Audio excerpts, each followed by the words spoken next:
Happening now. We'd like to welcome our viewers from across North America and around the world. This is the EdTech Situation Room, episode 109 for October the 3rd, 2018. My name is Wes Fryer, and I'm looking a little more casual than usual, but hey, it's okay. The sponsors are not existent, so it's not going to be a problem.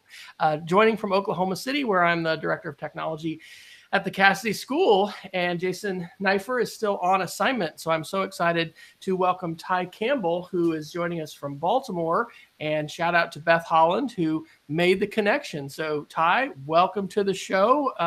Tell us a little bit about yourself, and thank you for staying up late in Baltimore for us. Yeah, well, Wes, thanks for having me. I appreciate the invitation, and certainly we thank Beth as well for making the connection. Excited to be here tonight, and looking forward to just being a part of this great podcast we got going on here. Awesome. So I've been an independent school technology director. This is starting my fourth year, and it has. I don't know that I really imagined how much I would love it. Lots of challenges. In the last 6 weeks, I've been the only one on campus because my assistant tech director resigned to go on to more lucrative things at Tinker Air Force Base, and I'm really excited for him. But my assistant started on Monday, and so now it's the fire hose of, hey, let me help you learn all of the systems and everything that we do. So yeah. How have you been in the independent school arena as a technology director, and what was your background before that? Yeah, so this is now my 6th school year as a technology director in independent school, my 6th year back in independent schools. I say back in only because I attended an independent school for high school. That was my introduction to the independent school world, and it's been, a fantastic experience. It was back then, over 20 years ago, and was, made such an impact on my life that I wanted to get back in there some way, shape, or form. Before joining the independent school world, I spent just over 10 years in corporate IT, kind of working my way up, starting as a part-time help desk gig while I went to school. And that part-time gig translated shortly afterwards to a full-time gig, and next thing you know, I was kind of making my way up in corporate IT, and did that for a little over 10 years, and then kind of realized I was doing all right, but I wasn't really feeling fulfilled. And I felt the only way I could do that was through getting back into education. So wonderful opportunity presented itself for me to get back in as a director of IT, so I could check off the education box, check off the technology box, check off the positional aspirations of being a director, all in one shot. And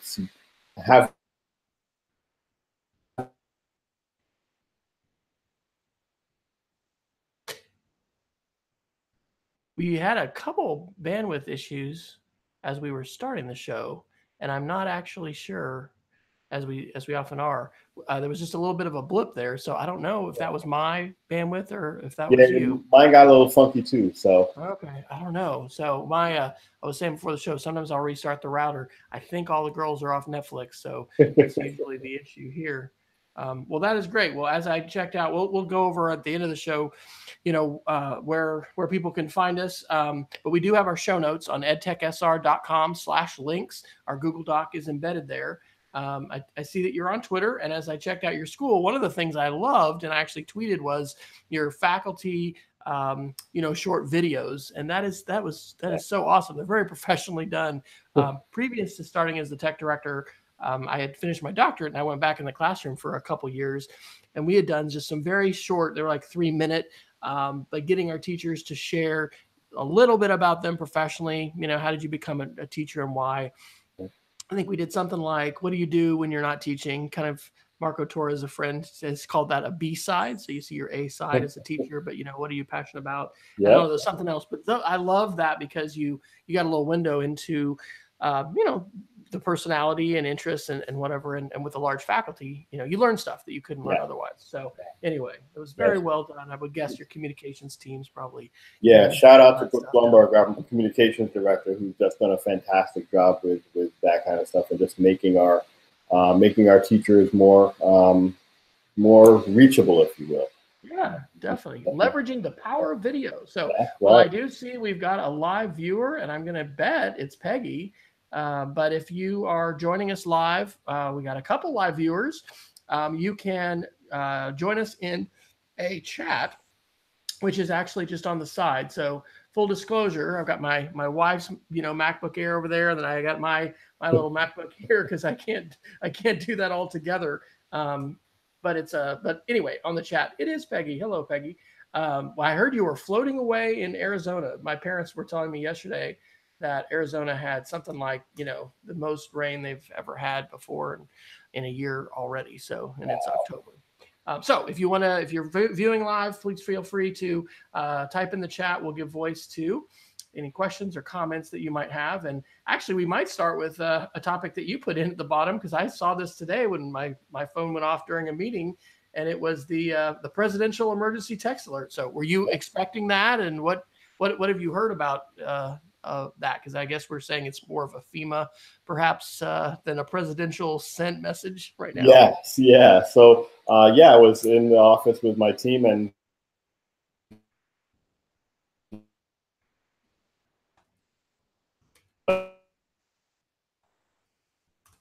time. You see what it is, and I'd heard some reports about it before. I didn't realize there had been a set date and time for when it was actually going to be sent out. But understanding after I'd read a bit more about it, seeing that's a FEMA-related message that's going to help more with disaster messaging and getting some important stuff out there. So it's going to be interesting to see how it's used going forward. I don't presidential alert, because it doesn't seem like the president is ever going to be the one sending messages out about it. So I didn't understand it, but if they can do it, I'm sure they have some good reason behind it. So we'll just have to wait and see. I did note a number of articles that I saw when I started looking into it this afternoon. We're all asking, how do I opt out? Right. And Peggy just put in the chat, you can't opt out. So. Right. Isn't that interesting? That's a real interesting sign of the times, because I know with Amber Alerts and things like that, there are ways. We've had a lot of flooding, lots of rain, man, and we're having a big construction project at school, so it's rolled it back a little bit. But I think starting Saturday, we're supposed to have 4 more days of rain. It's been crazy. Like, my parents are in Kansas. We were up there for Labor Day, and I've never heard of this much rain. There was 9 inches of rain that fell basically overnight one night. That's like hurricane level, like on the coast in Houston or something. And so, were you guys affected actually by hurricane stuff? Did that get that far north? We did get some rain. We had some moments where we got a lot of rain over the last several months. Some flooding in areas like Ellicott City, which has been historically known to have some pretty bad flooding. So there was a lot of rain in a short amount of time. We got it a lot in spurts, so it was definitely a challenging summer. Not in where I live, but certainly in other areas around. Yeah. Well, for emergency alert paging, and even just text alerts, we've been using to make sure I get this right. I think it's called It's not Blackboard. It's What is it called? Is it Blackboard Connect? Blackboard Connect. Thank you very much. Yeah, that's been the more affordable way to do that. This summer, our big project was a voice over IP. We left the late 90s vintage Mitel phone system behind, which probably could go down in history as one of the schools getting the best return on investment in that phone system. But we went with Jive and Cisco phones, and then this Informacast with VoIP speakers. So we have got about I guess 19 buildings that are occupied, and we had essentially a speaker in pretty much every classroom, but those were all analog, and you couldn't tell what was on and off and whatnot. So anyway, that's been a big project getting that going, and we just did paging tests week before last. So and it's pretty slick. We do it on the app. It's a couple taps, and then boom, that message is broadcast everywhere. On a technical side, this is a voice VLAN, and so we're probably going to lose half our viewers right now when I spout out these acronyms. but this is the first multicast that we've turned on our network. Okay. And so with a live broadcast, that's different than recorded. And Yep. so anyway, there's stuff that we're still, figuring out and working out because, anyway, this is new, and the recorded pages are happening. But this made me think of Hawaii, and a few months back, right? Maybe it was even the summer, they had that errant message that went out saying, the Rocket Man is sending an ICBM our way. And Yep. so we have some relatives that are there, and we've, I think I saw some Facebook posts by Amy Burval. And anyway, that was a very, very stressful thing. So I'm sure FEMA is going to try to put things in place that, prevent such things from happening. Are you involved with alert messaging and paging and all that kind of good stuff at your school, or how does that work? Yeah, so we're actually in the process of doing some evaluations for looking at other products that are doing the messaging. Ultimately, we'd love to get to a place where we have, whether it's an app or a platform or whatever, that can handle the messaging to our community, but that can also take care of the physical security things as well. So locking down our doors, sending out the alerts throughout our campus, sending out the text messages, doing the PA announcements. So we're looking at some products right now that we're hoping will be able to get us to closer to that. Awesome. That purple unicorn, if you will. Yeah, we just ordered it's called an algo, but it basically is the interface between our access control and the phones, which will allow us to do that from the phone.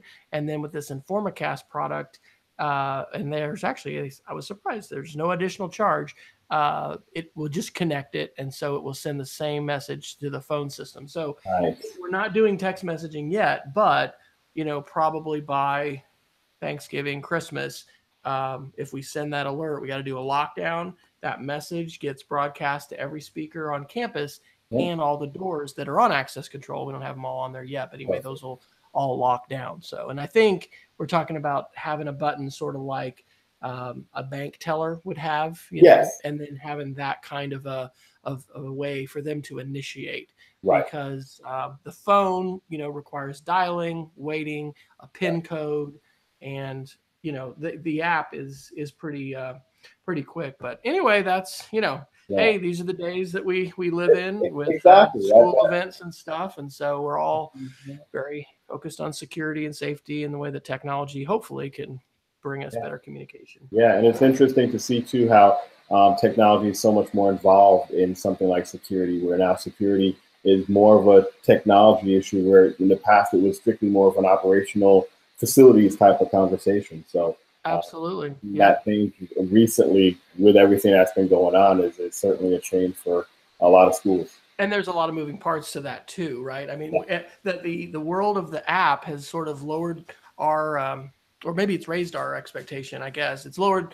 It shouldn't be that technical. Sometimes we're like, why can't I just click this? And to make it like that, sometimes there's a lot that goes on, and that's part of what we've gotten an education about at our school. And it adds layers to the kinds of things that you support in terms of the bells right on that, and the paging, and lots of stuff that affects people's lives if it's not working as it should. So that's right. All right. Well, there was a Microsoft event, but I'm understanding you're not as much of the Microsoft fan, which is not me either. Although we support Microsoft, do that stuff. But there is a lot of Apple news with iOS 12, so I've got a few articles in there.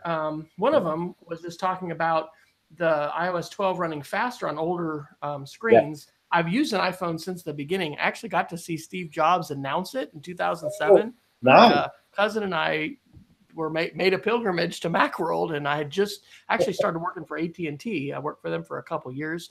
Anyway, that just worked out. So it was only this last year, for about 9 months, that I had a little affair with an Android phone before a trip to Egypt, and that tied in with privacy and these kinds of concerns. So anyway, I am back to an iPhone, but it's an older model. I was excited to see about this running faster, but my battery has not been as great. So have you made the jump to iOS 12, and any thoughts about that? And also, like at school, I guess, are you guys having iPads, or have you on a technology standpoint, I guess, either made the decision to go or wait with iOS 12? Yeah. So on the personal side, I actually just made this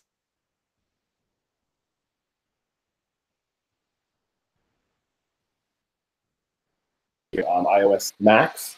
I've had the 6S Plus for the last, I guess, 3 years now, which was good. I must say, I'd signed up earlier this year to be on the iOS beta program, so I was able to use iOS 12 for the last several months, and it was good, and it was definitely improvement on my older device, which I thought was pretty neat. But as you mentioned, same thing for me, right? My battery was pretty shot. So it wasn't lasting as long as certainly a new phone could, but it was pretty noticeable difference when I started fooling around with the betas, especially the later versions of the beta. So I've enjoyed that experience of just seeing some of the new features before they came out. On the school side of things, so we are largely a Mac school. We're not exclusively a Mac school. We provide iPads to all of our students in grades kindergarten through 5th grade.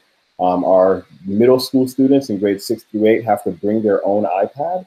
And so that program has been up and running for about 5 or 6 years now. And so that's been pretty good. I just gave the clearance today that for folks to be able to upgrade to iOS 12. We wanted to hold off on doing that until, make sure if there's any patches or anything that needs to roll out to do that before we went forward. But I figured 2 weeks was a good enough time for them to work out any kinks and release any new patches they need to. So that went well. And for example, our middle school did some testing today that was strictly on the iPads, and that went fairly well. So those types of things that, for us, we want to make sure it's a smooth process. We want to make sure there's no disruption when it comes to the technology. And unlike some other updates, like I think if I remember correctly, iOS 11, the big up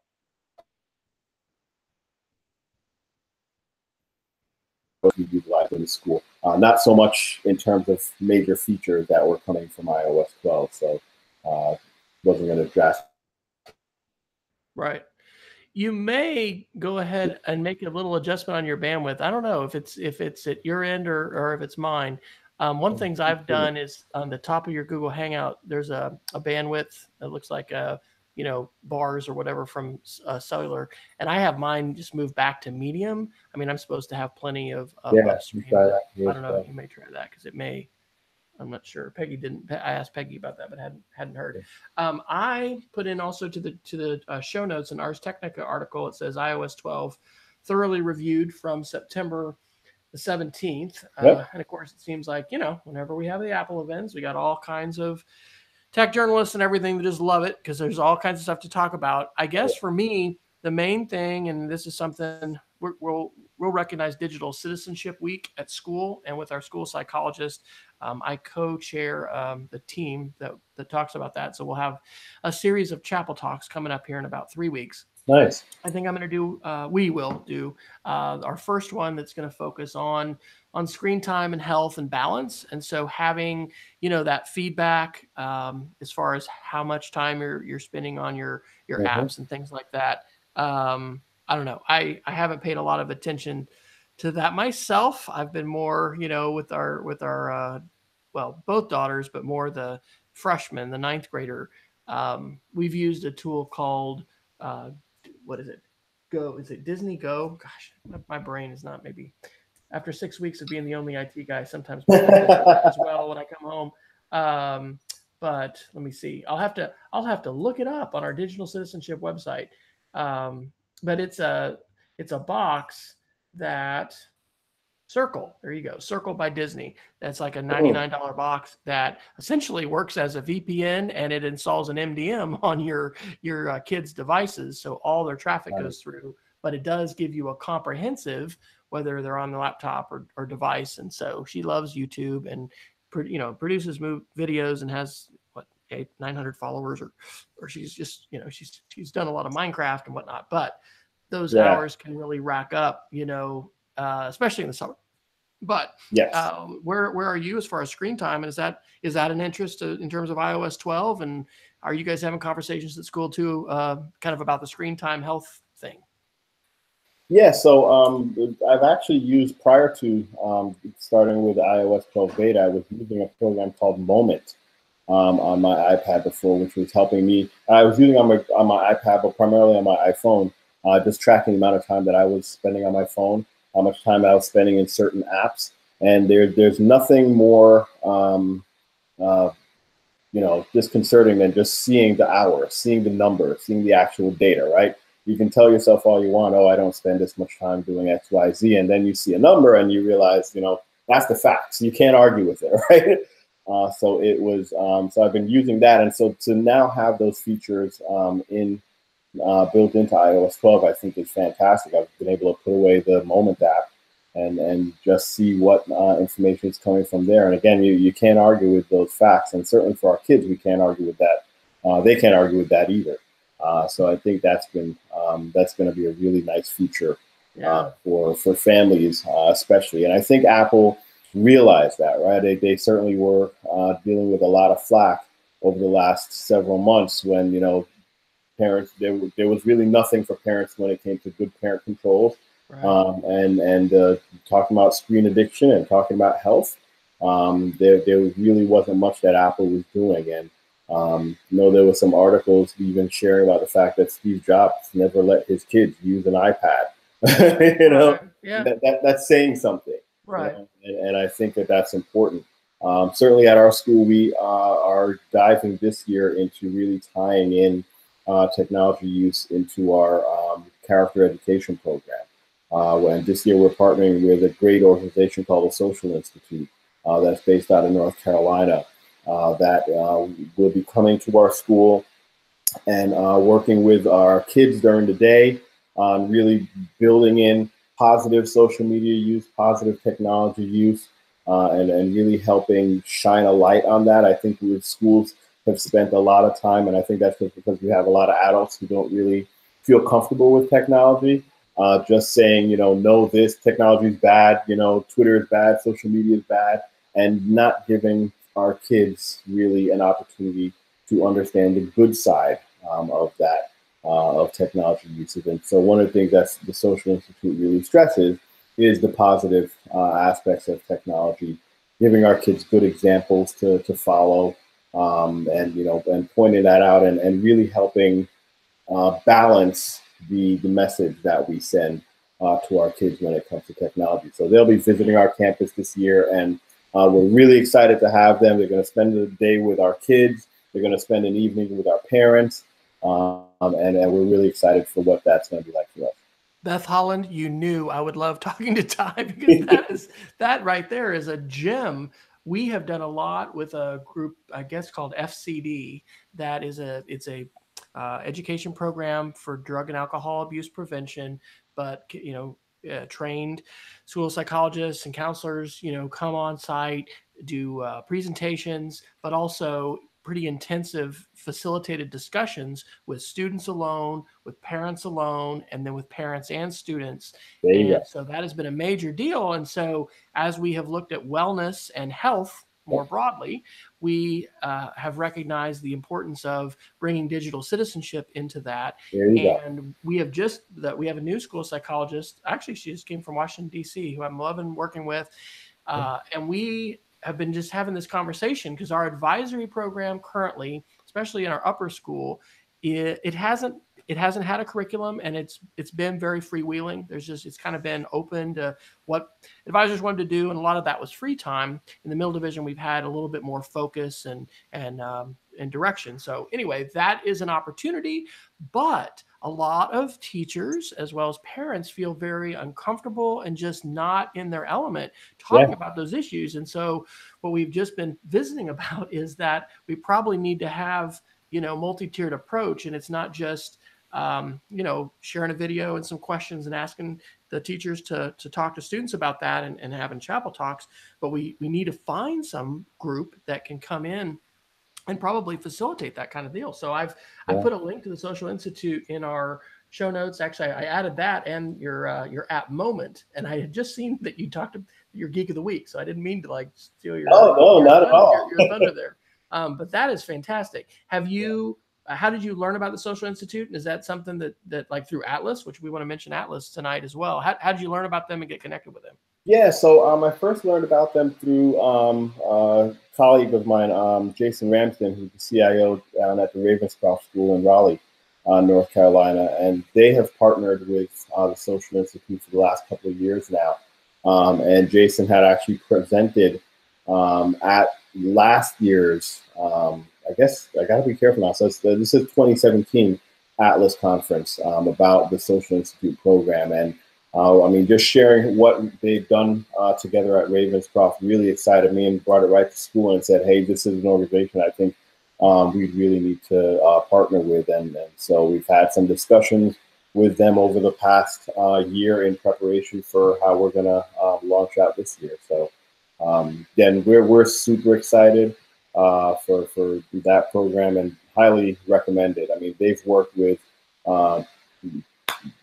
college teams, they've worked with Duke University, they've worked with a bunch of schools, both on the higher ed side and on the K-12 side, and they're growing. And I think one of the benefits of using them is that they're approachable when it comes to working with the kids, and I think that's going to be really important. It's important. The message is always important, but the messenger can be sometimes just as important. If you have the wrong messenger, the message gets lost. Amen. That is right. And I love on their Facebook page, and it's just facebook.com/the Social Institute. It says, win or lose. And you've got all kinds of positives, strengthen reputation, healthy lifestyle. That's interesting. Cyber back others. I hadn't heard that. That's a cool vocabulary word right there. And then lose, ruin your reputation, focus on likes and followers, cyberbully others, because that has definitely been something I've been very, very passionate about. We set up a website last year, digsit.us, and that has resources for parents, some of our presentations, some stuff for teachers. That's kind of where we're sharing videos and questions to try to get some of that going in advisory. But I feel it is so important because probably like you, I mean, sometimes you hear more from the outlier parent than you do from, somebody who's sort of more representing maybe mainstream or majority opinion.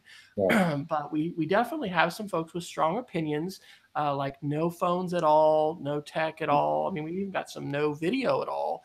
And so one of the things I've realized, even just in the last couple of weeks as a technology director, that I think I need to do is to try to support our teachers and make sure they know, hey, we are 100% behind the instructional use of video in the classroom, and we are behind healthy uses of technology.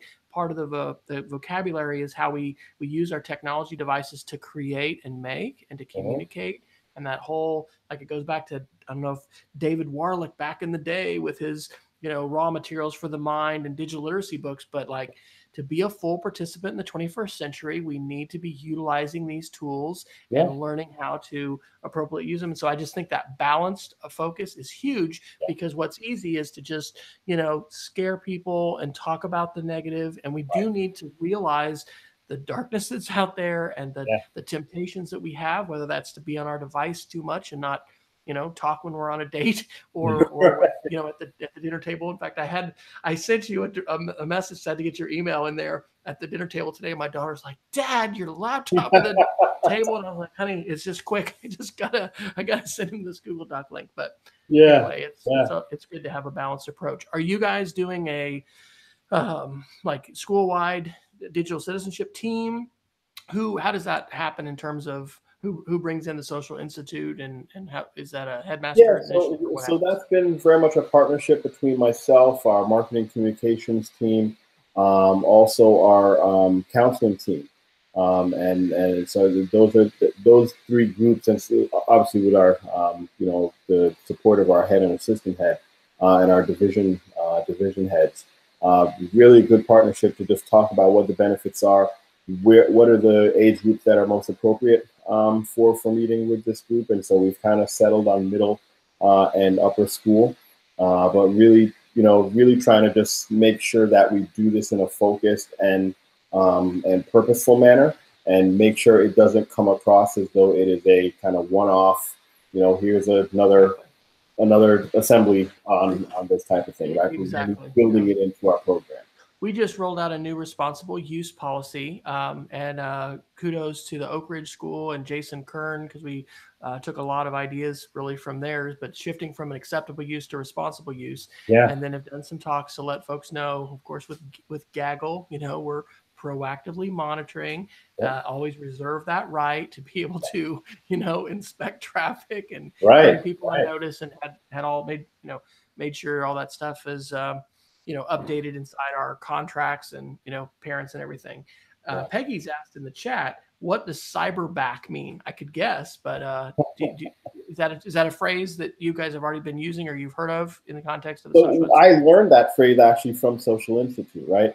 And thought that was just a fantastic message that it sends. And pretty much it's virtually the opposite of cyberbullying, right? Where cyberbullying is you have one kid, speaking badly about another kid or shaming them or whatever they might be doing on social media. Cyberbacking is actually boosting the good things that other kids are doing using social media. And so really using social media to positively encourage and support rather than tear down, which it tends to so commonly be used to do. So that's something that I think is a fantastic phrase, and I'm looking forward to our kids being introduced to that phrase and hearing that phrase kind of become common language around our campus. Absolutely, because vocabulary is a big thing we've talked about. Gosh, I need to make sure I get this right as far as my citations. But we have been very inspired by. Let's see if I've got this on our homepage. Oh gosh, I should have looked it up before. There's another independent school that has done a lot of work around digital citizenship, and we reached out to them, and anyway, they have a nice framework that goes from primary, all young kids all the way up.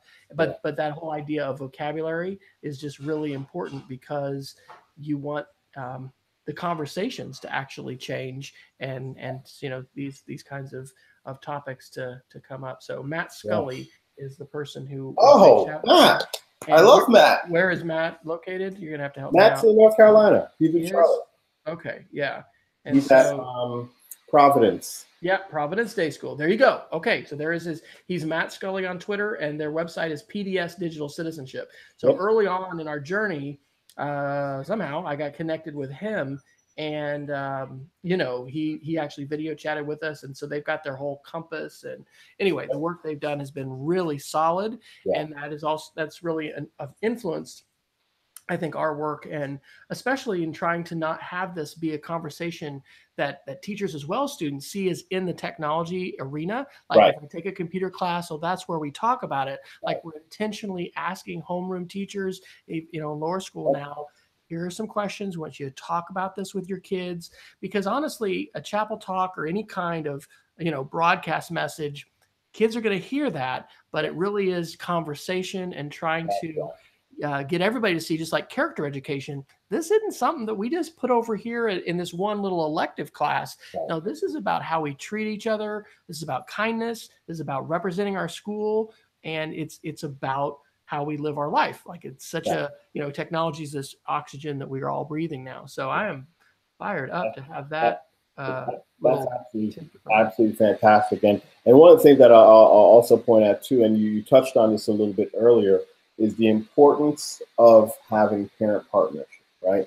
And I think one of the challenges that we've had and what we've seen in a bit of a change when it's come to schools, and why schools seem to be having to take more of a lead in this part, not in just educating the students, but also educating the parents, because I think we find that parents just they feel unprepared. They feel that they don't have the right tools, they don't have the right vocabulary, they don't have the right knowledge, they don't have the information to make the right decisions for their families, right? And they're looking to schools to help them, to help educate them, quite frankly, on how to handle a lot of this stuff.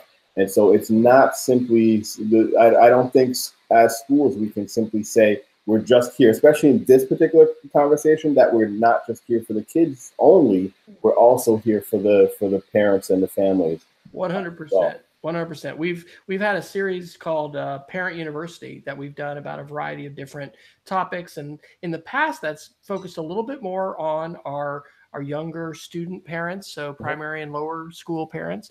But we're extending that and had some events I'm really looking forward to hopefully partnering with students as they present, sharing their story. One of our digital citizenship talks, and I'm excited, he has a title I think that can change, but he's like our social media coordinator. He's a grad of our school, went to Oklahoma State, and is back managing all of these social media accounts that we have, working for our communications department and director. But he's going to give a chapel talk talking about the social media and how that's impacted his career, and then a little bit of college too. But I think that you're absolutely right. The partnership with parents is key. It's not something that we can pass the buck and say, well, that's just stuff you do at home. Right. I mean, it's there's so many blurred lines today with technology and the ways in which it's affecting us everywhere.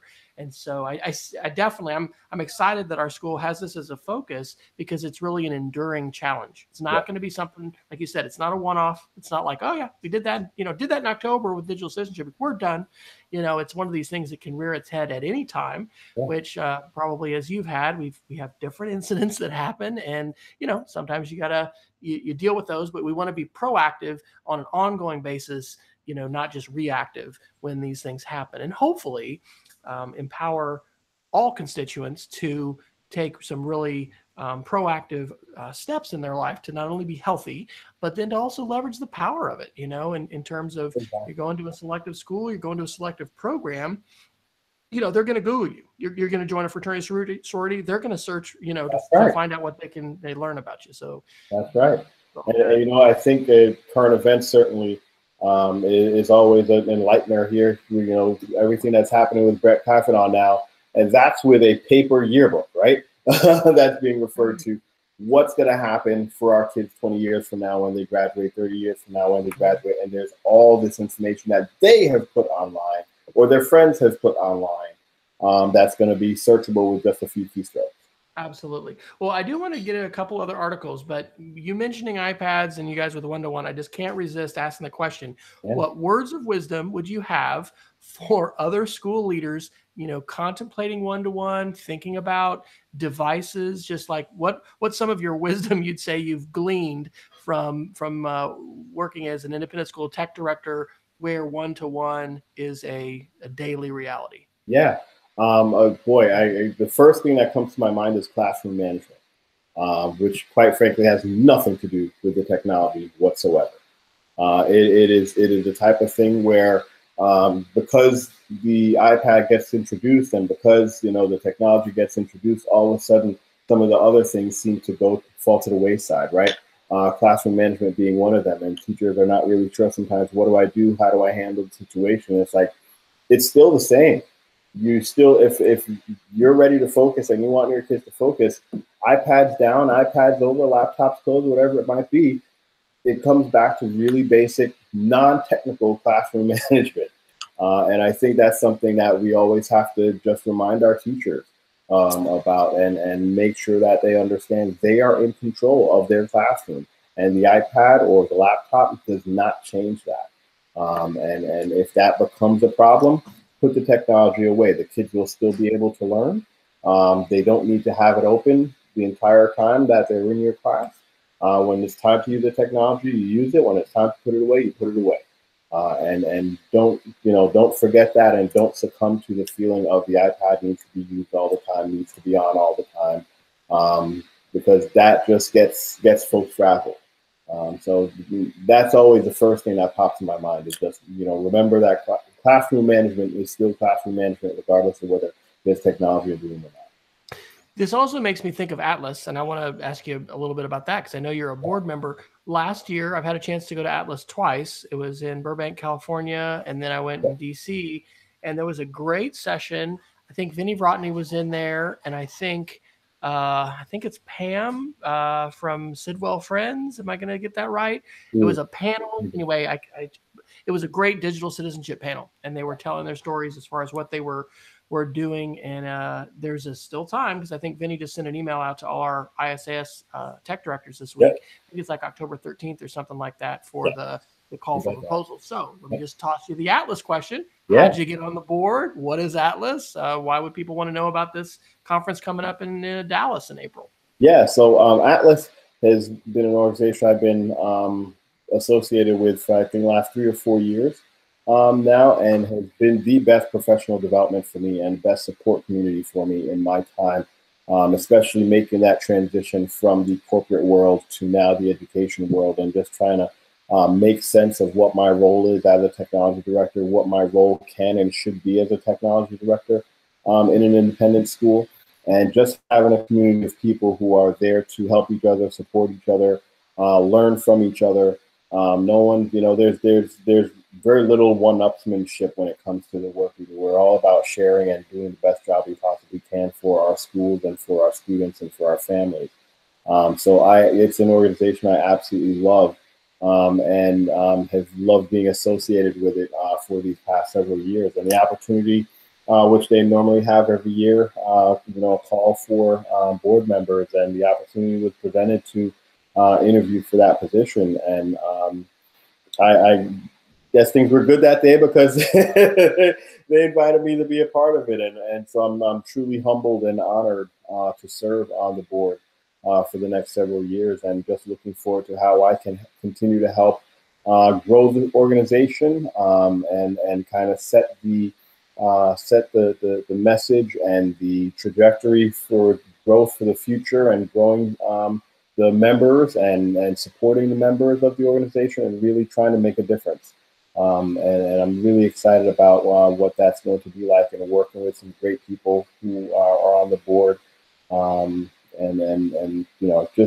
just doing some really incredible work that I think our schools can all benefit from. Awesome.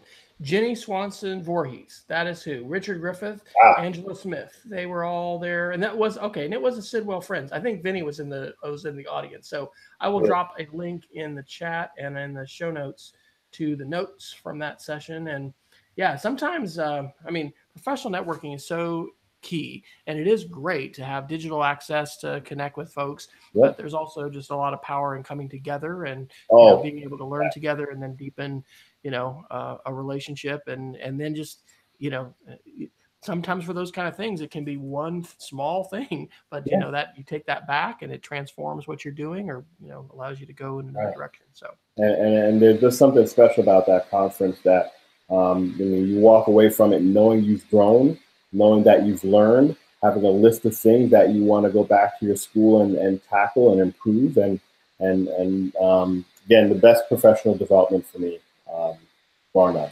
All right, so shout out to Atlas. We'll include a link to Atlas's website and the conference, as well as the Twitter handle. So to take this a couple more directions, let's talk a little bit about net neutrality. There was a very interesting editorial in Bloomberg Technology on October 1st called "This European Ruling Could Break the Internet," and this was a reference to this right to be forgotten.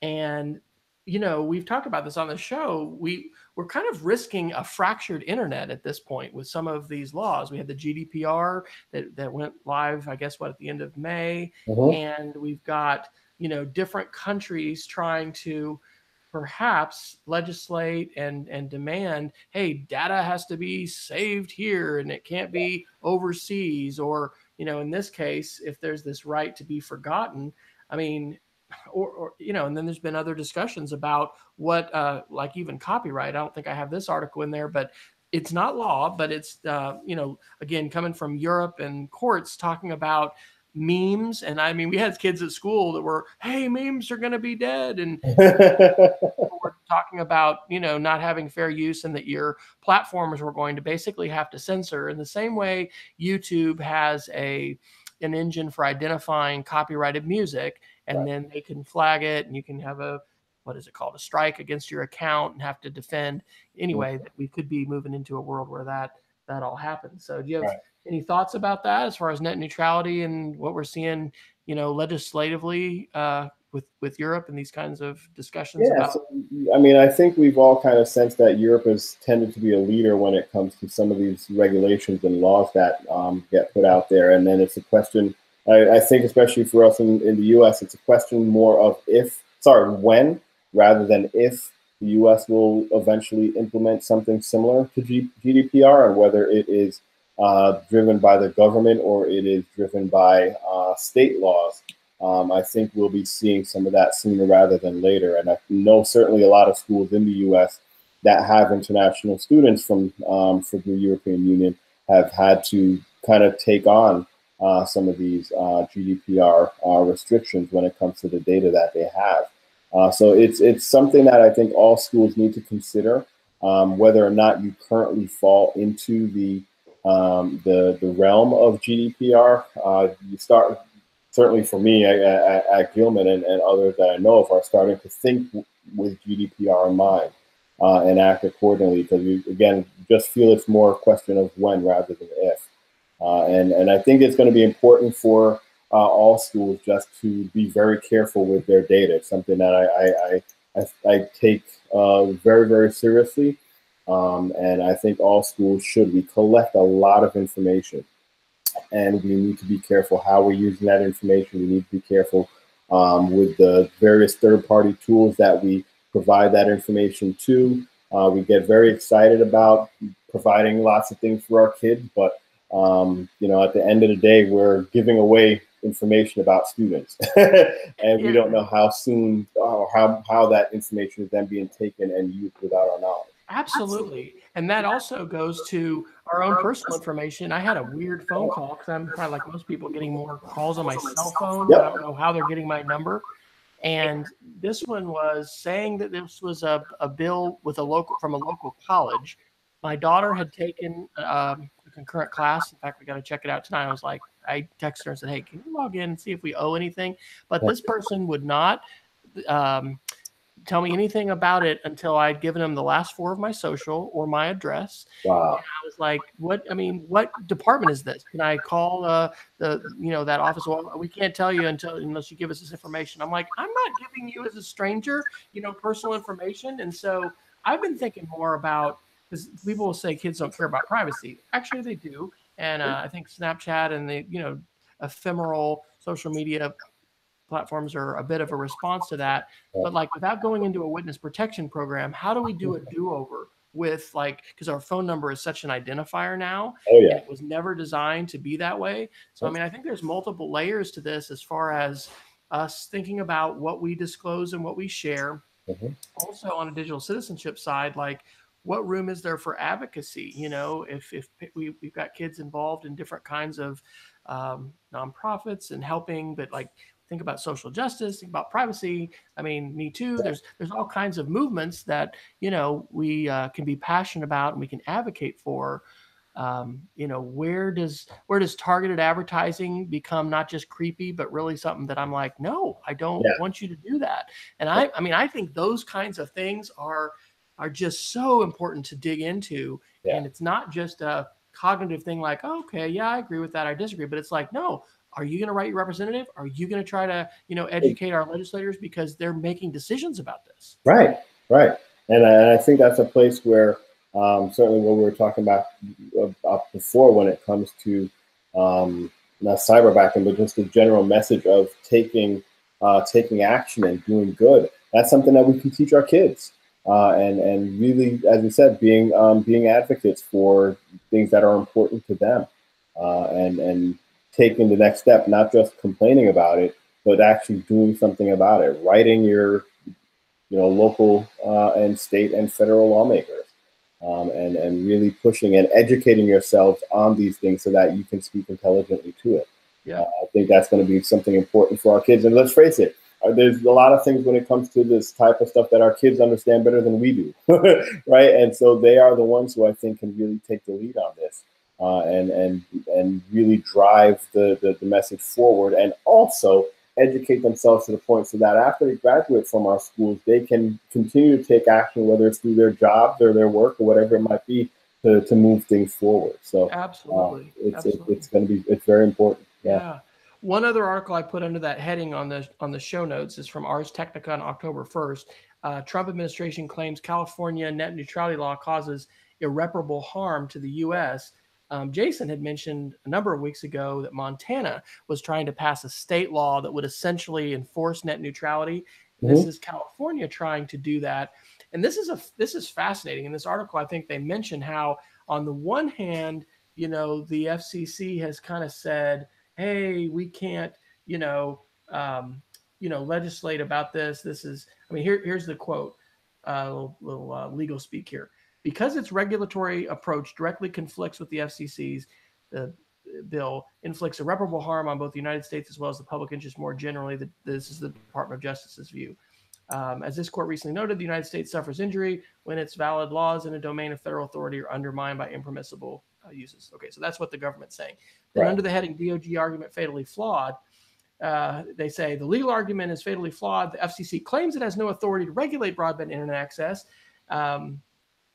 The courts have consistently held that when the federal government lacks authority to regulate, it cannot preempt the states from regulating. So, like, here's a great social studies, like separation of powers, 10th Amendment kind of thing, because like all the powers not explicitly given to the government of the Constitution are supposed to be reserved, by the states. And so this is fascinating because we have a very antagonistic, FCC right now, an FCC chair. And it's one of these things that's pretty technical, and not everybody is going to just feel comfortable saying, yeah, let me tell you about net neutrality and what I think about it. But it really has a big impact on all of us in terms of what we pay and what companies can do and all that. So any thoughts here on these topics? Yeah, I think it's important, right? And I think that there's a general lack of understanding of what net neutrality actually is, right? I think there was a lot of talk about it when the law was changed. I guess maybe about a year or so ago, when it was the net neutrality was done away with. And I think certainly the message I got was, well, now my internet company can control the type of information that I see, depending on who's paying them more money, right? And I'm sure there's a lot deeper explanations into what that does and what that means for us. But I think it's going to be really important for us to have a good understanding about that, have a good conversation about what that means, talk about it with our kids, have them do some research. Like you said, that's a great social studies product, a great research project to just see how something that the federal government implements through one of its agencies is now being challenged by a state government, and what where they meet in the middle, if they meet in the middle.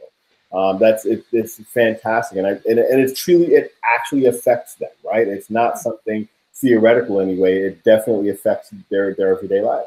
Well, in our last election, we had medical marijuana approved here in Oklahoma. And of course, Colorado's probably our closest state to have that. That's a super interesting thing where, federal law has some prohibitions and state law has approved. So again, you got this, like, what can states do? What can federal do? Right. We've got over 37 federally recognized nations in our state, Native American nations. And so when we talk about sovereignty and what an Indian nation can do, currency. Like, one of the things the federal government's supposed to only be able to do is create currency. And we've got all these casinos and stuff like that. And so it makes you think about these things. Cryptocurrency. Anybody who wants to, I guess, can do a public offering. If you're good with encryption, put out your own currency. So it's really a wild west, and technology is intersecting in these conversations in some significant ways. Yeah, definitely. Anybody listening is having their students look into that or doing those kind of projects, what a fantastic collaborative that would be, right? To have students in a couple areas. Hey, let's talk about net neutrality and state, power, versus federal power, and getting kids to be more aware. Because I'm 100% with you that, like, our kids are going to graduate, and they're, many of them are going to be movers and shakers in society, community, state, nation, world, and we want them to be attuned to these things, and then hopefully strong voices and educated voices, because I think that's one of the fears we have about our legislators whenever they're gonna do something. It's like, wait, don't break the internet, don't do something really stupid that harms right. And imagine even having students from other states collaborate with students in California on that project, right?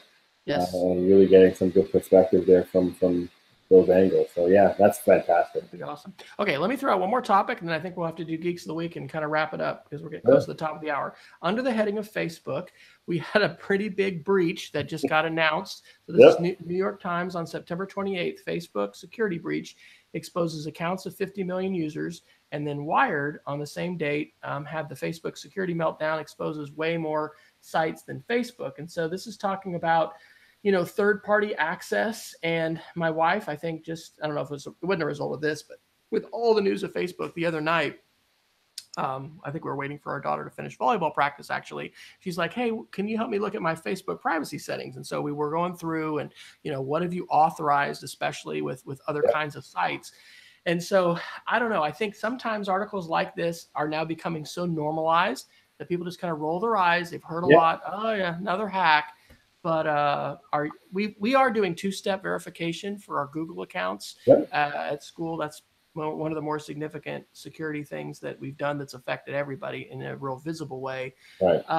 Any thoughts about this? Have you? Some people have turned off social media. So have you?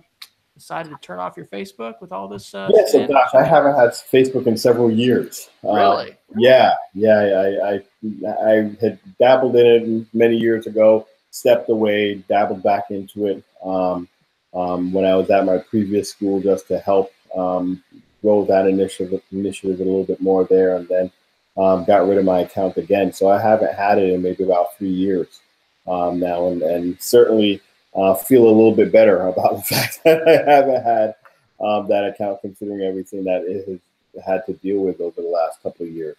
But it is the type of thing that's kind of scary, right? I mean, you see so many different sites that say, well, you can create an account or you can log in with your Facebook account, right? And one of the articles that I read just earlier this evening talking about this just said how a lot of those organizations that allow you to log in with your Facebook account aren't putting the necessary data and security protections in place because they've just kind of, it's almost like, well, you're logging in through Facebook, so I don't have to worry about protecting the house, and that's just really bad, right? And so it's for, I think, a reminder for a lot of people, although most people I don't think will take advantage of it, is to just make sure you know what you're doing and what you're logging into and what you're giving access to, because I don't think most folks realize what they're doing. And this also comes down to who you trust. I think I have just a number of months or even years ago just stopped logging in with Facebook. I just don't do that. I create an account with my email. With Google, we're using single sign-on for some Mm-hmm. different products, Yeah. and I just trust Google more than I do Facebook. Yes. Yeah. I think it's warranted. I think Yeah. we haven't had a Cambridge Analytica, crisis, with Google. And certainly the companies we are the product, right? To a large Mm-hmm. extent, they're monetizing our data, but it makes a difference how careful they are and also how untransparent and forthright they are about what they're doing with it. And do we have, control and visibility to what they're doing? So I'm not by any means saying it's a perfect world, but I, on a personal level, do not log in with Facebook. And I think if anything, this breach would suggest that people should think twice and maybe even deactivate, because that's the thing. Sometimes we'll activate different services and you've got to go in there and look, and sometimes like, oh my gosh, look at that. And that's what it was with my wife. Some different things that she'd activate. It's like, I'm not using that. I'm not doing that. Yeah. Because maybe you've opened a door for somebody that, you didn't mean to leave that key outside. Right. And I think that's going to be really important for software companies like Google and like Facebook to say, okay, if you're allowing other companies or other products to use your login, whether it's your Facebook login or your Google login, there should be some type of every 30 days or every 60 days forced review of the apps that you've allowed to access your account, just so you can go through it and say, oh, okay, yeah, this I recognize, I did it, I'm still using it, I'll leave it as is. Or, oh, I'm not using that anymore, I did it one time just because I wanted to sign up for a contest, and now I don't need it anymore, let me get rid of it. But I mean, most of the time, those things are out of sight, out of mind, right? The security settings are buried so deep, you're not going to come across it. You're not even going to remember that you did it. And I think they use that to their advantage, and that's something that desperately needs. On a positive note, and I know we're at the top of the hour, so we won't prolong this too much, but there was a great Wired article on September 24th. The new YubiKey will help kill the password. And I've been reading about how, with two-step verification, the phone is really not super secure, because folks can call the provider, if you're AT&T, Verizon, T-Mobile, whatever, and it's possible for them to port your SIM and convince them that they're you. That's why like not giving out personal information is so key, because if they got your number, they know who your provider is, and then they know a few of those security questions, perhaps they can deceive the person on the end of the phone who's letting the card go. So I heard that Google a while back had completely transitioned to a physical key security and had not been having issues. And so this new YubiKey, it's a physical access token, and it's using FIDO2, a new version of an open source standard facilitating secure authentication. And this is exciting because it is an open standard. It's not just this is Microsoft or this is Apple or whatever. Right. So are you doing a physical security key, and any thoughts? My network and systems administrator just showed me his YubiKey that he just got a couple of days ago. Okay. Earlier this week. So he had been waiting and wanting to try and get the Google security key fob. But I think they were several months away from being able to get one. And so he went with the YubiKey instead. And so we just had a brief conversation about it. He showed me how it works and talked about, they're supposed to have some ability to have near field communication with the fob as well, which I think is pretty neat. So I'm curious to see what it's gonna look like, how it's gonna operate, how prevalent it will be.